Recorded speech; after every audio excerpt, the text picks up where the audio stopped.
vamos a hablar de un tema que a mí me resulta bien interesante y la verdad que ha sido para mí un pilar de nuestra vida. Hay varios aspectos de las cosas que Dios siempre nos da. Dios ha puesto en cada uno de nosotros talentos, ¿no es cierto? Cada uno tiene habilidades, etcétera, etcétera, para ya hacer cosas y desenvolvernos en la vida. Nos ha dado talento. Esos vienen cuando uno nace. Dios los pone ahí. Y uno los desarrolla en el camino. Hay un siguiente nivel de cosas que nos da Dios, que son los dones. Y los dones espirituales son capacidades sobrenaturales que el Señor nos da. ¿Para qué? Para beneficio del cuerpo de Cristo.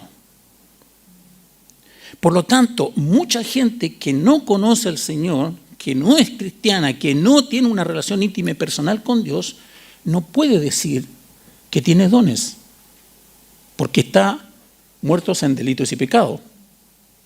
Yo no tenía dones, no sé si ahora los tengo tampoco, digamos, pero no tenía dones hasta que me convertí al Señor y por lo menos sé que el Señor me puso un don, mínimo un don. ¿No es cierto? ¿Y qué es esto que subió? Sino que también aquel que descendió y dio dones a los hombres. Entonces, cuando usted es sellado por el Espíritu Santo, algún don tiene. Y ese don es para el servicio del cuerpo de Cristo. Pero hay un siguiente nivel. Y este siguiente nivel a veces no hablamos mucho de él, que son gracia de Dios. La gracia de Dios.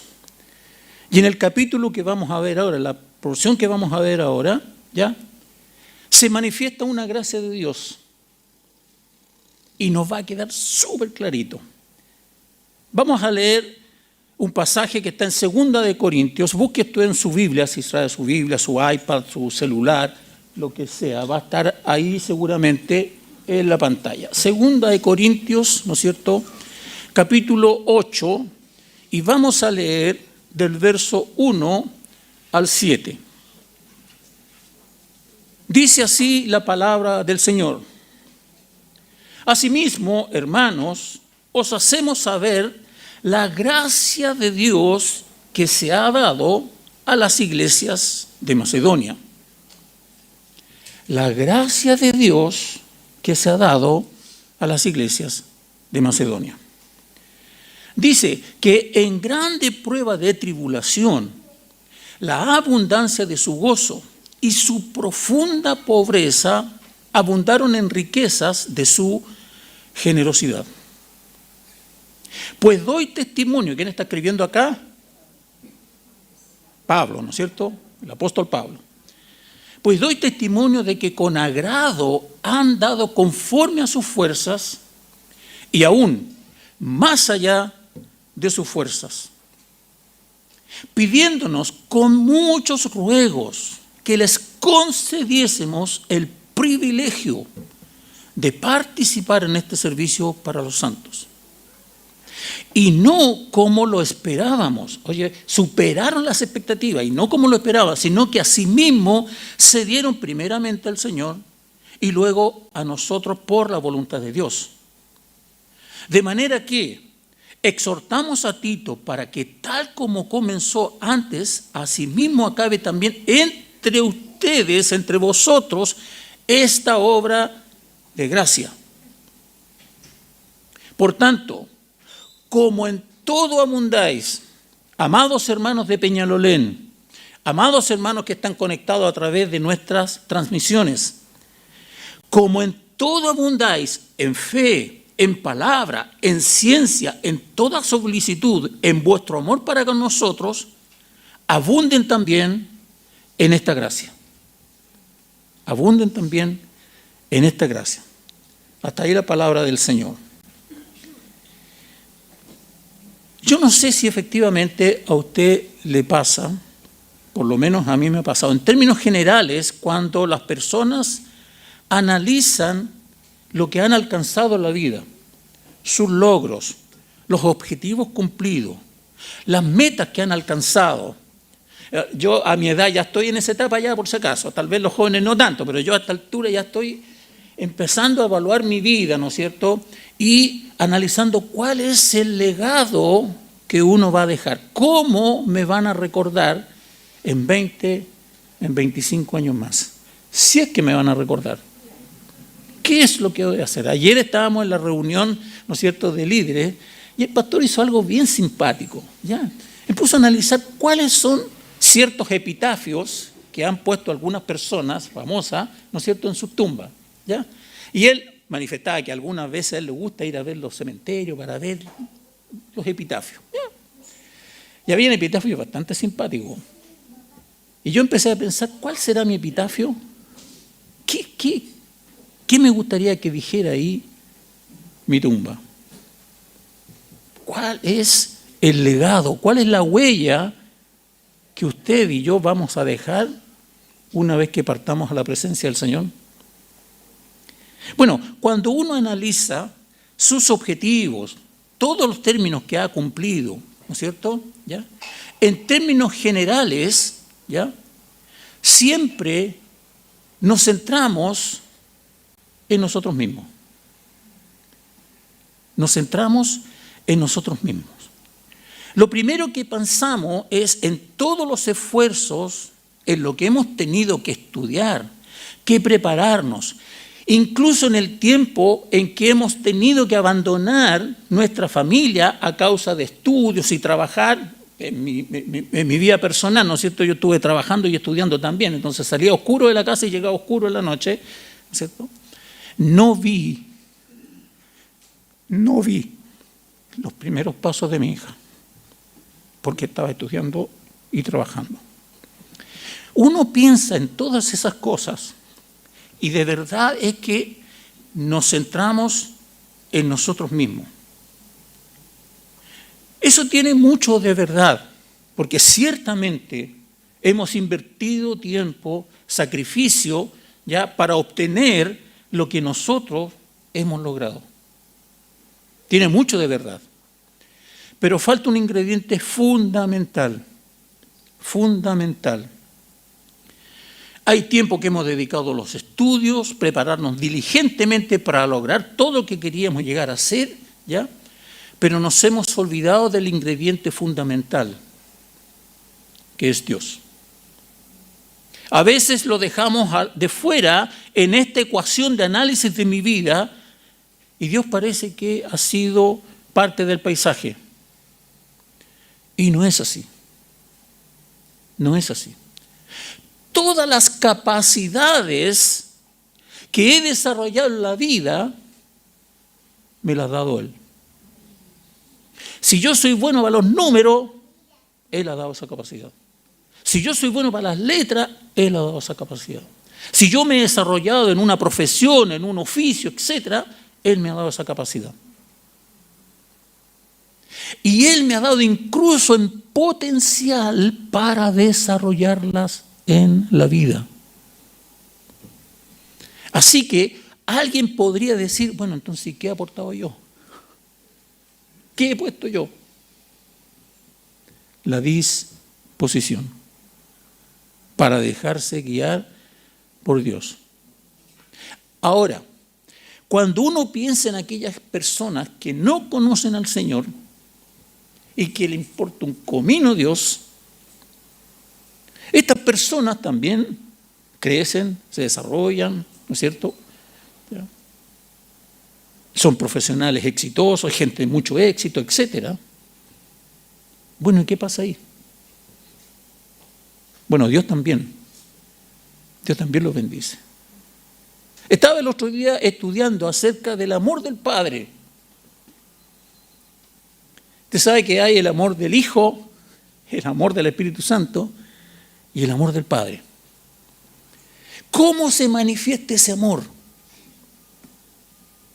Y esto a raíz también de una pregunta, ¿no es cierto?, de una inquietud que quedó en un hermano, ¿ya?, respecto a Dios ama al pecador y aborrece su pecado.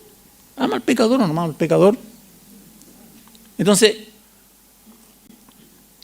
yo empecé a analizar cómo se manifiesta el amor de Dios. Y hay un amor que es absolutamente incondicional de Dios,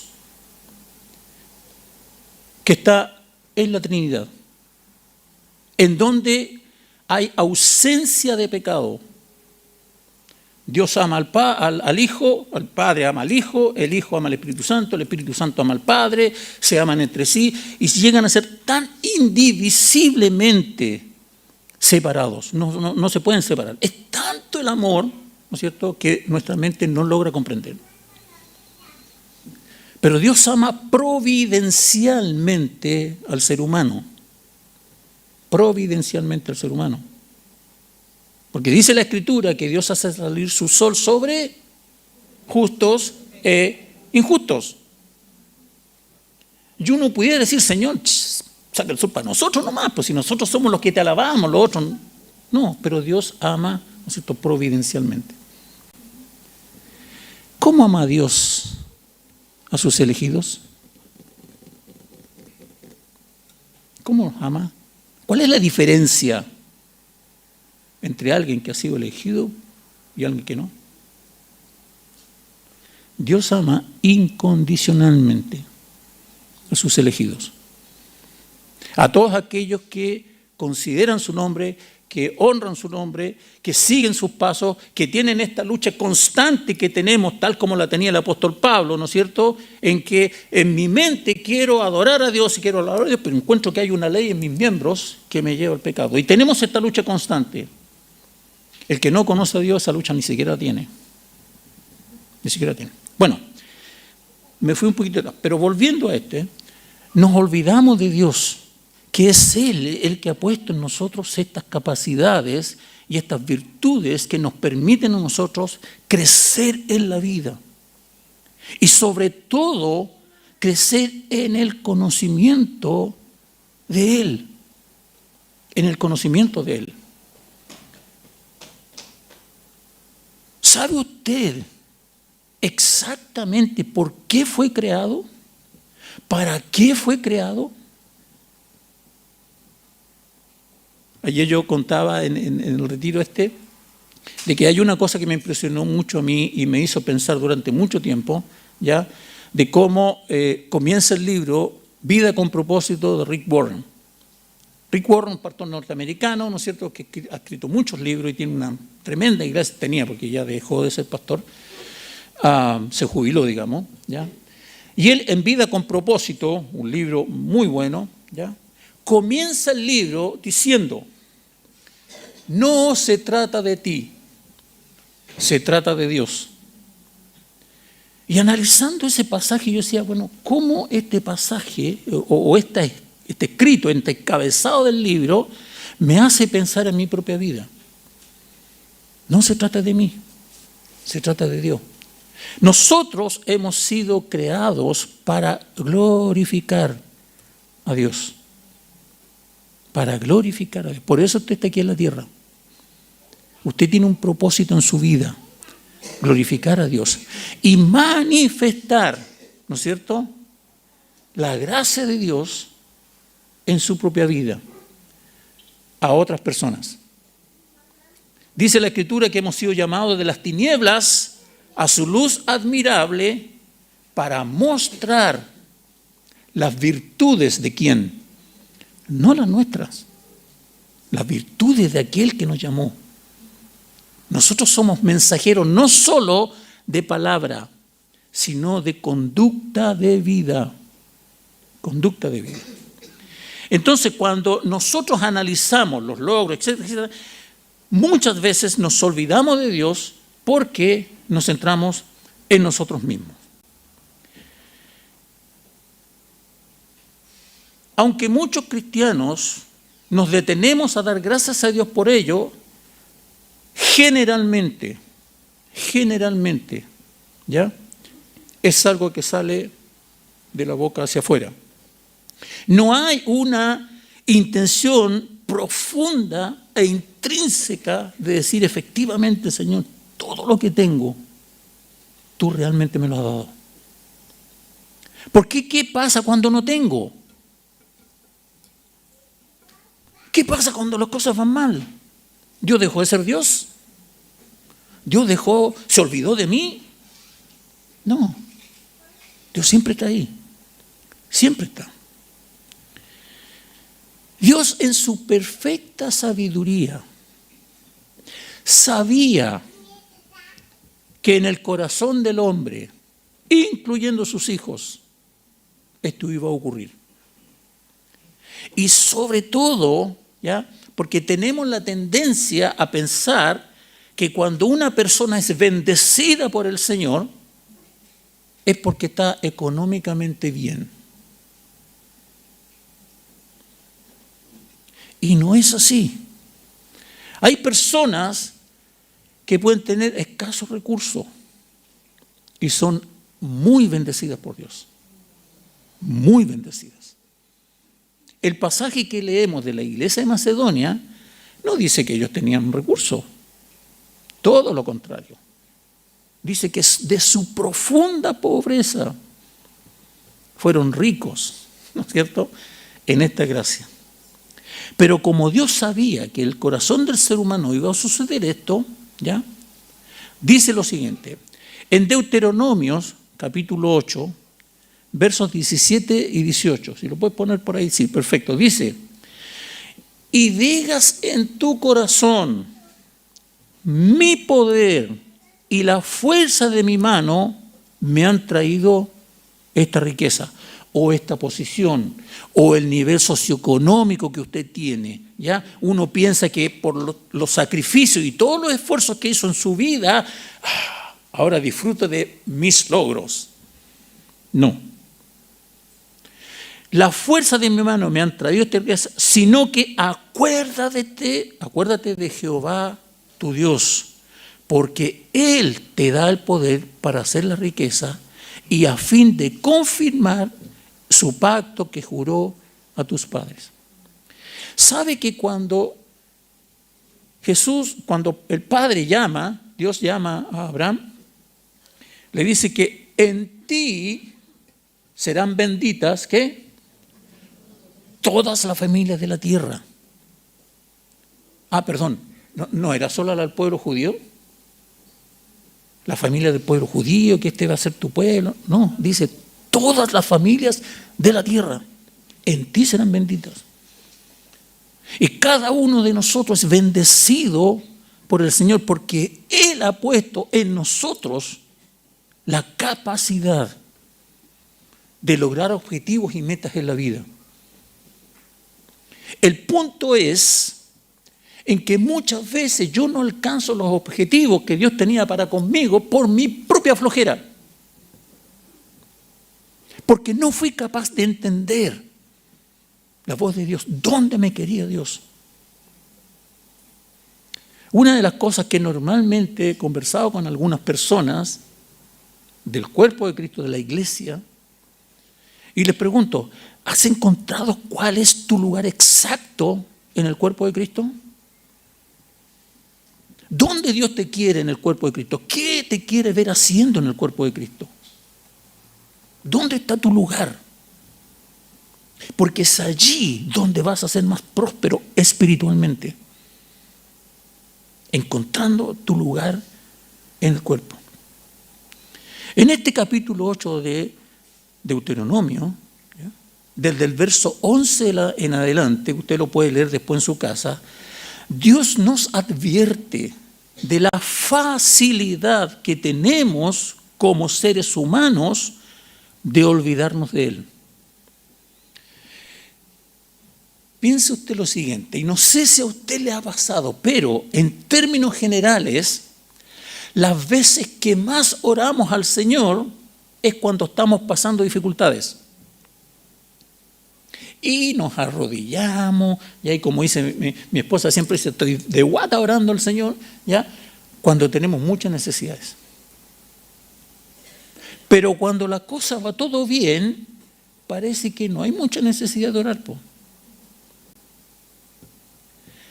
La oración nuestra debe ser una constante en nuestra vida. Y no debe estar sujeta a los vaivenes de las situaciones que me toca vivir.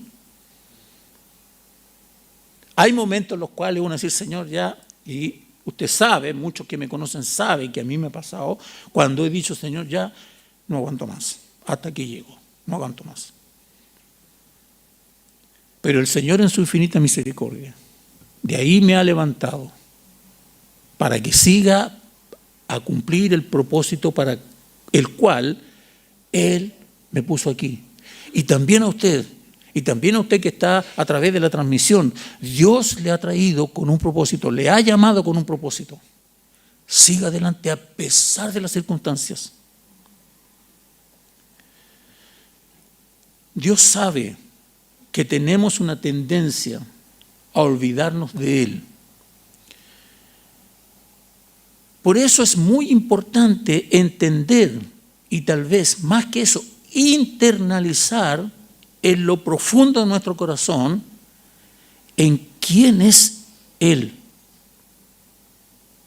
en cómo es Él, cómo Él manifiesta su amor para con nosotros cotidianamente. Porque es Él el que nos ha dotado de talentos, capacidades, aptitudes.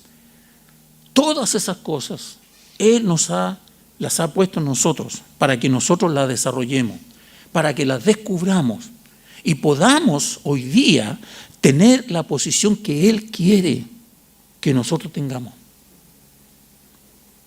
Cuando Dios crea a Adán y le da todo lo que tiene que hacer, Dios tenía un propósito con Adán. ¿Qué pasó con Adán? Falló. No le creyó a Dios. Y creyó, ¿no es cierto?, a la voz del enemigo. Ahora, piense usted lo siguiente. ¿Quién es? No voy a meterme en finanzas personales por si acaso, pero ¿quién es el dueño de todo? Dios. Dios es dueño de todo. Él es, porque Él lo creó. La Escritura señala que todos los cielos y lo que hay en la tierra y debajo de la tierra, todo es de Él. Porque por Él y para Él y en Él fueron creadas todas las cosas. Todas las cosas. Él es el dueño de todo. Pero otra cosa muy diferente es dejar que Él gobierne todo. Y quiero explicarme bien aquí para que no se entienda mal. Porque efectivamente sabemos que a pesar de lo que vemos nosotros en la sociedad, a pesar de lo que vemos en la humanidad, Dios está gobernando todas las cosas. Dios gobierna las cosas. ¿Ok?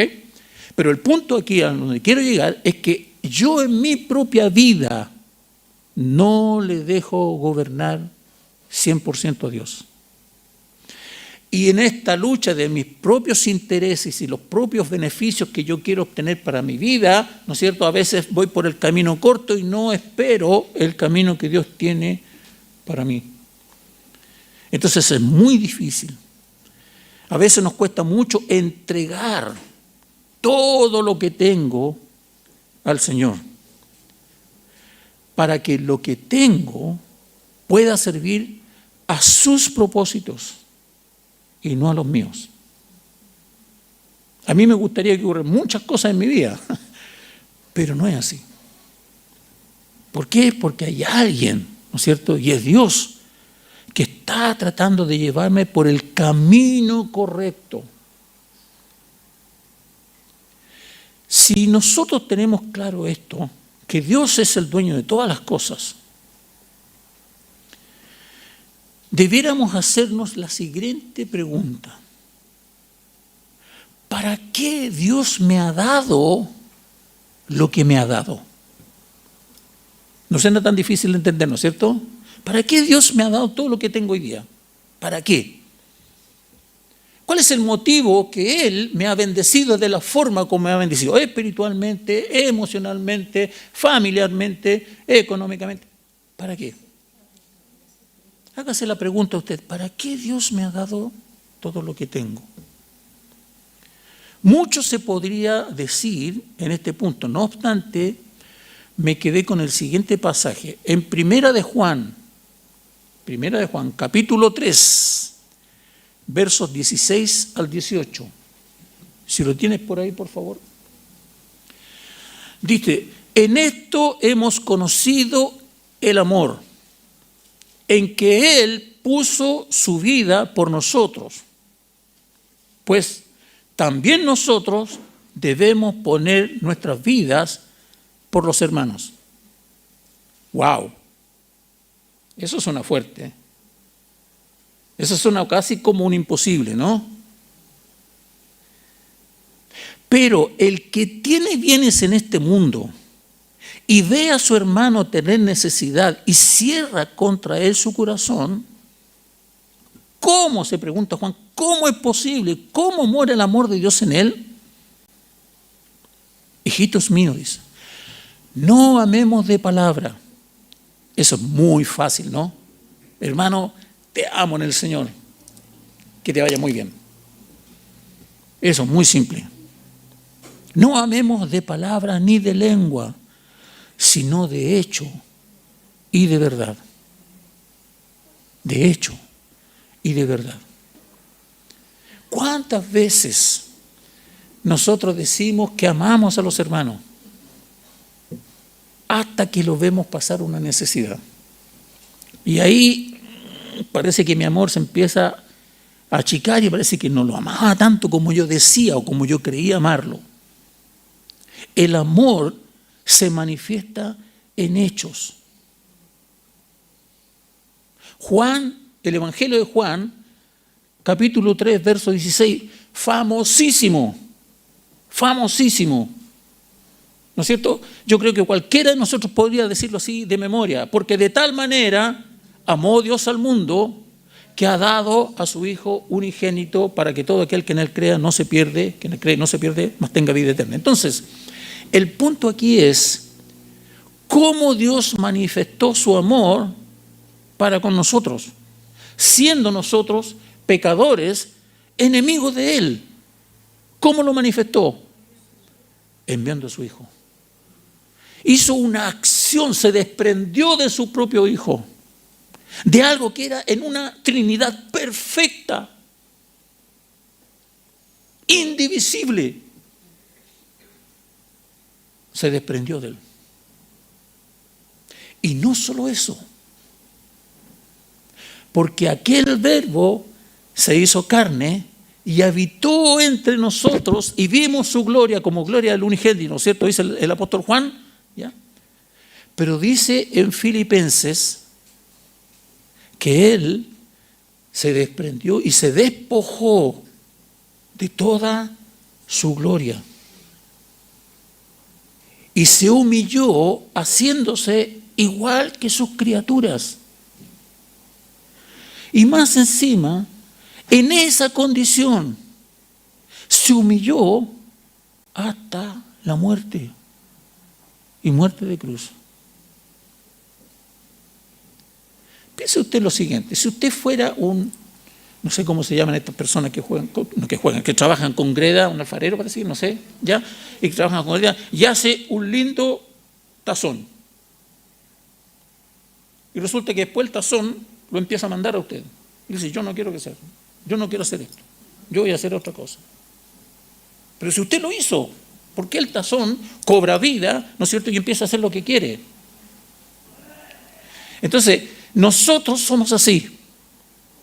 El ser humano es así. En nuestra naturaleza, ¿no es cierto?, caída, sabe que somos cristianos, pero hay una naturaleza en nosotros que es caída. Por eso tenemos la lucha, porque si no fuera así, ¿ya?, no tendríamos la lucha que tenemos. Pero la tenemos. Entonces, el amor se manifiesta en hechos concretos, prácticos.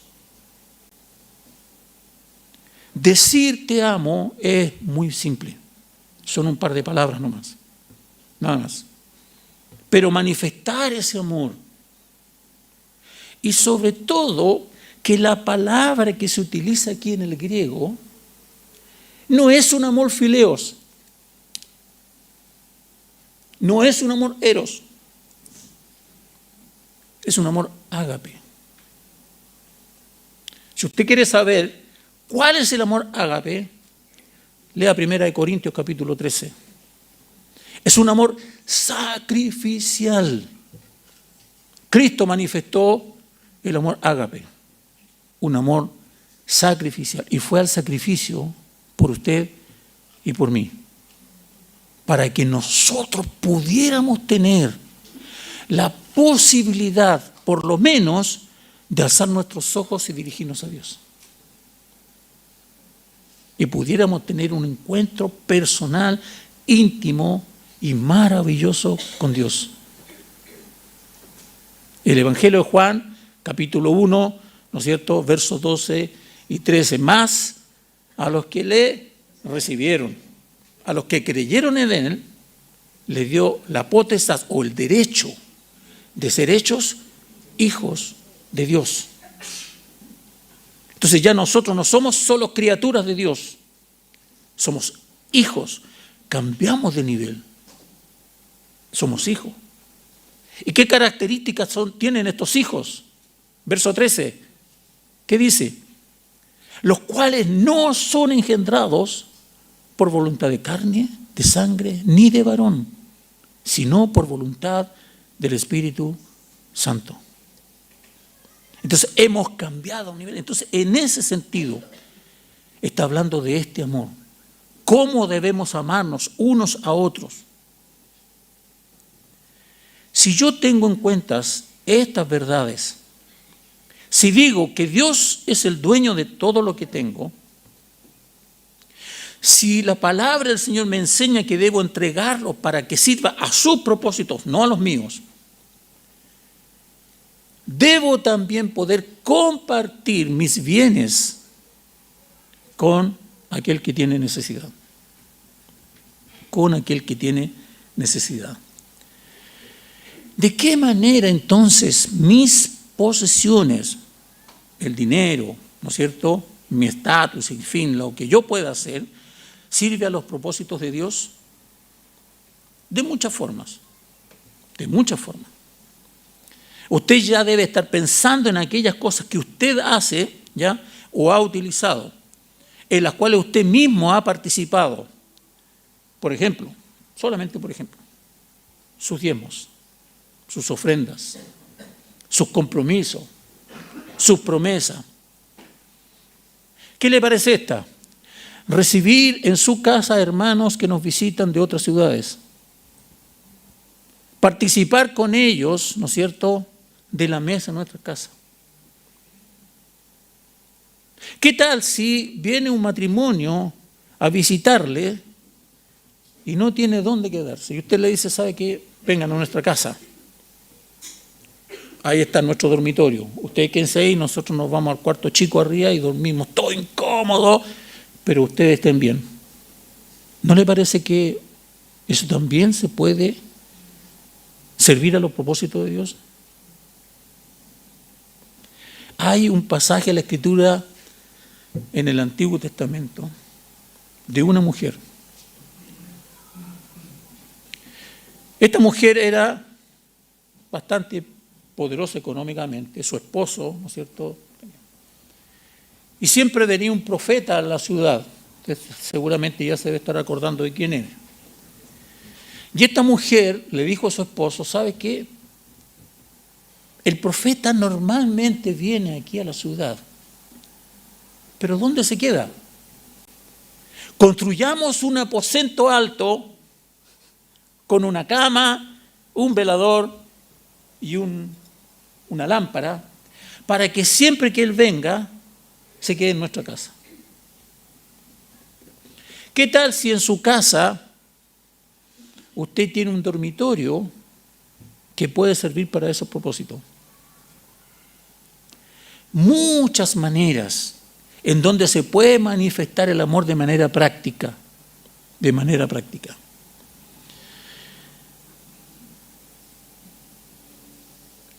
¿Sabe usted que esta historia que leímos en el pasaje de antes, de 2 Corintios 8, Pablo estaba levantando una ofrenda especial para la iglesia en Roma? Los hermanos en Roma estaban pasando muchísimas dificultades. Y Pablo dijo, vamos a levantar, ¿no es cierto?, una ofrenda especial. En ese sentido, solamente me gustaría mencionar un pasaje en Éxodo 35, versos 4 y 9. Dice, y habló Moisés a toda la congregación de los hijos de Israel diciendo, esto es lo que Jehová ha mandado.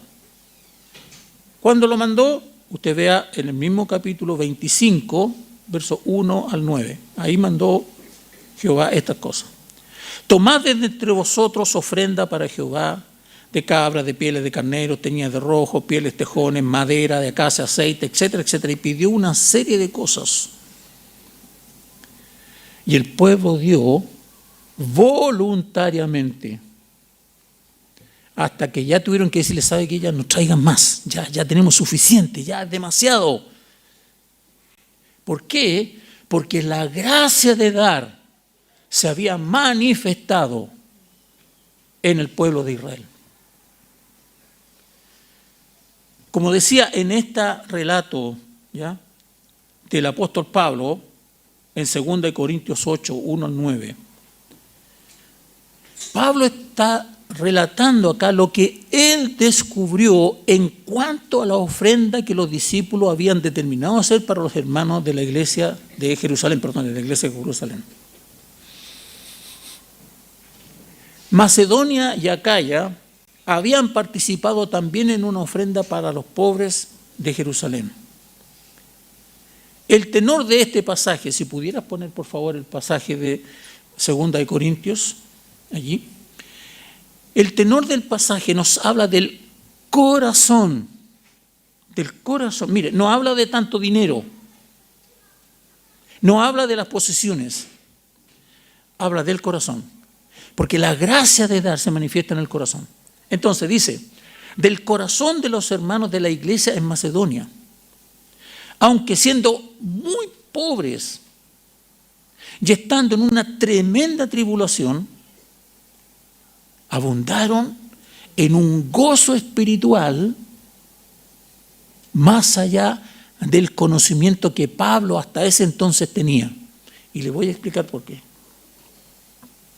Normalmente nosotros vemos al apóstol Pablo como el gran apóstol. Y efectivamente lo es. Fue un gran apóstol. Pero también cometió errores. Cuando prediqué yo hace un tiempo atrás acerca de las relaciones, ¿no es cierto?, interpersonales que tenemos en la iglesia, que son superiores a todas las demás relaciones, ¿no es cierto?, Pablo tuvo un problema con Juan Marcos.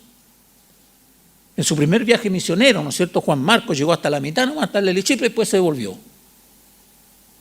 Y no quiso. Y en el segundo viaje misionero,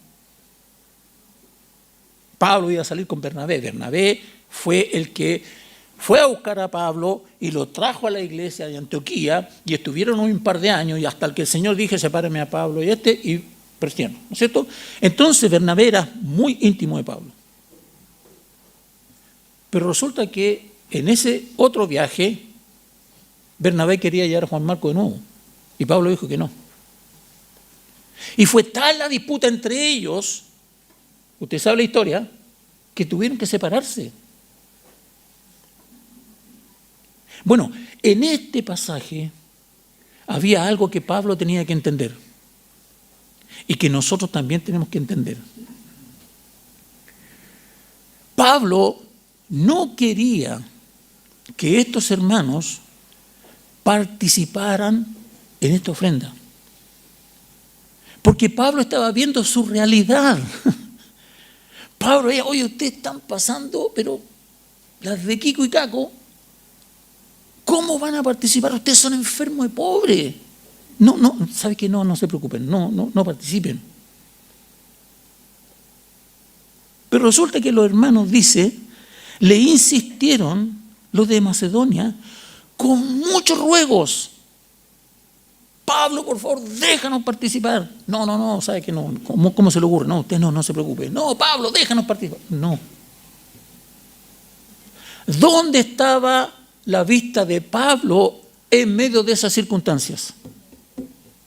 En la realidad que ellos vivían. Es como si alguien pusiera sus ojos en la plata, por decirlo de alguna manera. En la realidad que vivían. Y eran pobres. Hasta que hay una palabra que ellos mencionaron que le hizo cambiar de switch a Pablo. Pablo, déjanos participar en esto. No, hermano, ustedes no se preocupen. Ya las otras iglesias están aportando, ustedes no. Pablo, déjanos participar, por favor. Te rogamos que nos dejes participar. Pero hay una palabra que hizo cambiar de switch a Pablo y llevó su vista desde la realidad que ellos vivían a la profundidad espiritual que había detrás.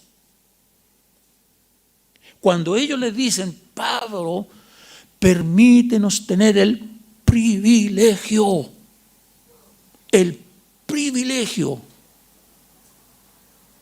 de participar en esta ofrenda. Entonces Pablo dijo, wow, esta cosa es distinta.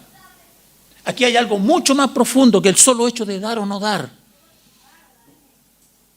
Es que cuando hay una obra de Dios, yo quiero tener el privilegio de participar en ella. Y estos hermanos, a pesar de su profunda pobreza y de todas las persecuciones que estaban recibiendo en ese momento, dijeron, danos el privilegio de participar.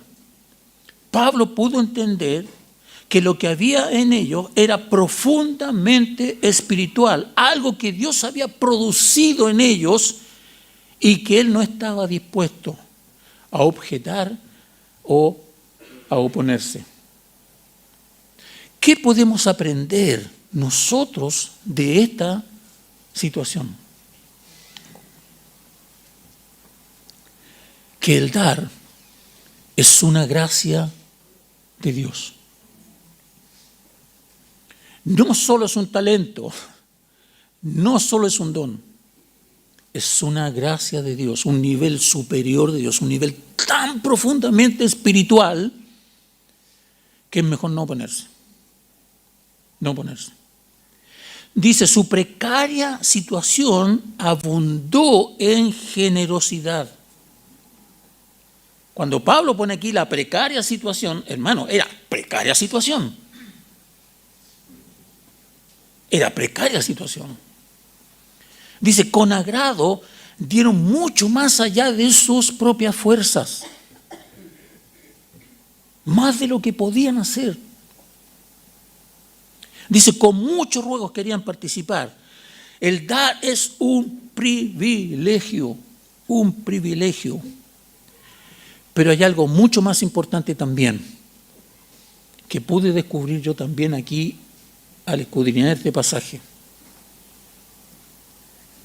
Dice ahí, ¿qué es lo que hicieron primero? ¿Qué fue lo primero que hicieron los hermanos de Macedonia? Antes de ofrendar, antes de hacer cualquier cosa, dice, primero se dieron al Señor. Corta eso nomás, por favor. Sí. Primero se dieron al Señor. Si usted no se da al Señor, va a ser muy difícil que logre comprender e internalizar esto. Tal vez comprender, todos vamos a entender, ¿no es cierto?, intelectualmente lo que nos está enseñando este pasaje. Pero hacerlo propio, internalizarlo en el corazón, es otra cosa. Es otra cosa. Entonces, lo importante de este pasaje es lo siguiente. Primero, se dieron al Señor. Al darse al Señor, su vista no está puesta en lo material, está puesta en lo espiritual. En lo espiritual. Y tercero, esto no nos lleva, ni tampoco lo que estoy predicando aquí, tiene que ver con que uno haga locuras. Uno tiene que ser responsable, responsable. Pero el dar es una gracia de Dios que está en un nivel superior, profundamente espiritual, y la van a comprender y entender aquellas personas que están entregadas, que se dieron primeramente al Señor. Al Señor. Incline su rostro, por favor. Vamos.